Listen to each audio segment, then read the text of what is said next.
Hi, എൻ്റെ പേര് തസ്ന. എൻ്റെ പ്ലേസ് വേണ്ടത് ട്രിവാൻഡ്രം ആണ്.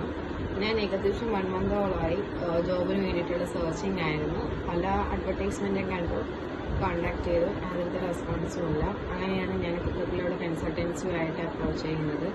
ഒരു 1 വീക്ക് കൊണ്ട് തന്നെ അവരെനിക്ക് 2-3 റെപ്യൂട്ടഡ് കമ്പനീസിൻ്റെ ഇൻ്റർവ്യൂസ് എനിക്ക് ഷെഡ്യൂൾ ചെയ്ത് തന്നിട്ടുണ്ടായിരുന്നു. ഞാൻ അതൊക്കെ അറ്റൻഡ് ചെയ്തു. ഇന്നലെയാണ് എനിക്ക് അതിൻ്റെ ഫീഡ്ബാക്ക് കിട്ടിയത്. സെലക്റ്റായി. ഇപ്പോൾ ഒരു സെലക്ഷൻ പ്രൊസീജിയർ നടന്നുകൊണ്ടിരിക്കുകയാണ്. Very big thank you for cost for me. എനിക്ക് പറയാനുള്ളതെന്ന് പറഞ്ഞാൽ ജോബ് ഇപ്പോൾ സെർച്ച് ചെയ്തുകൊണ്ടിരിക്കുന്നവർ അവർക്ക് വലിയ ഹെൽപ്ഫുള്ളായിരിക്കും. കൊക്കോക്കോള ആർക്കെങ്കിലും ജോബ് വേണം അല്ലെങ്കിൽ ഇമ്മീഡിയറ്റ് ആയിട്ട് വേണം എന്നുള്ളവർക്ക് തീർച്ചയായും കൊക്കോക്കോളയുമായിട്ട് കോൺടാക്ട് ചെയ്യാം.